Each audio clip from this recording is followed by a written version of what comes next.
Mai ka pi'ina kala I hae hae ai ka mole olu ole hua I kaio kanalo. Velina mai kako. O wau no o Polani ma ka mai kuapo kalani ka hakalau. Ke kia ku hina hina kui ka hakai ka hakalau, a ke kia na lei ka hakalau. Greetings everyone, my name is Polani Makamai Kahakalau, but you may all call me Polani. I'm currently enrolled in Hawaii Community College and majoring in Hawaiian Studies with emphasis on hula. The topic I chose to discuss about today is how hula costumes have evolved over time. A general background with the whole costumes. The term for costumes in Hawaiian is called a'ahu. The materials vary as from ancient times to modern times. They use the kapa, the pili grass, olona fibers, the tea leaf, certain kind of cotton and muslin, pelon, hau, lauhala, and then also different kupe'es. Both men and women wore attires during ancient times and in modern times. And the attires depended on what type of kumu you had, depicted of what type of things you wore. So some wore types of malo without back flap and some wore with back flap. Some women had more skirts than others did, so it always depended on what your kumu wanted. Starting with the 1700s, these were the first illustrations done by the first explorers that arrived to Hawaii. As you can see, the women are bare-chested, and both men and women are barefoot as well.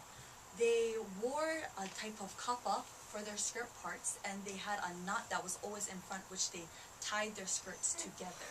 The men used sometimes olona fiber as malos, or they would just use regular netting to just hold everything together. This is the 1800s. The two pictures on your right hand side are the early 1800s. As you can see, the attire starts to change. You see the women and men are both starting to cover up more of their bodies due to the introduction of missionaries coming to Hawaii. The women are covered from their neck and all the way down to their leg parts. You see their skirts are much more longer, and also the lower part of their feet are covered either with socks or wearing shoes. The men start to wear long pants as well during this time. Towards the later 1800s was the time of Kalakaua, and that was the time where he wanted to keep the Hawaiian culture alive because he felt it was his duty or kuleana to do so. So in the other pictures, you see different varieties of the attire depending on who your teacher was. And so some wore with socks and shoes, some just wore normal and everything, but this is all the era of Kalakaua. The 1800s, the hula attire changed drastically. Though it was a time of survival, it was also a time where the hula thrived as well. You begin to see that traditional ways start to really change and become more on the western side of it.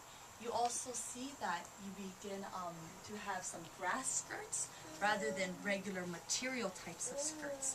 And these skirts are worn by both men and women. Once again, they're still covering their upper halves of their bodies and also wearing long pants as well. There was definitely a tourism era that came through Hawaii. It came from the years of 1900 to the 1950s.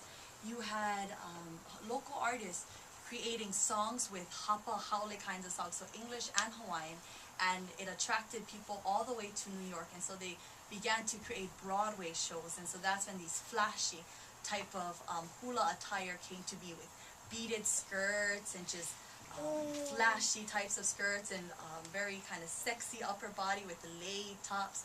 You see Shirley Temple here, demonstrating like a little very Hollywood side of the hula attire. Also during that time was World War II, when the hula dancers attracted the men, and they wore primarily tea leaf skirts as well for entertainment. Down below are just some very good Hollywood stars just showing off the hula attire as it changes.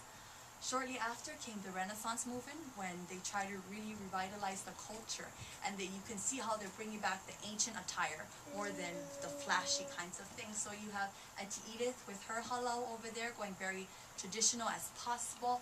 Auntie Iolani Luahine as well, and these are just part of the Renaissance movement when everyone went back to wearing the malo and starting to show their chests and their arms.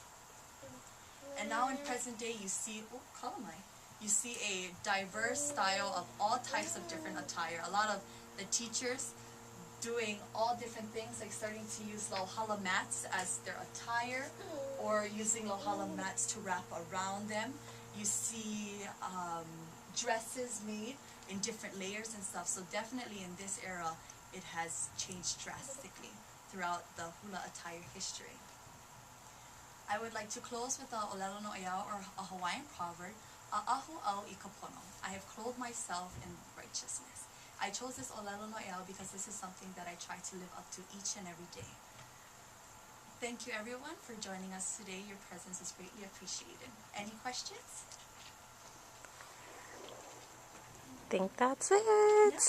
Thank you very much. Fantastic.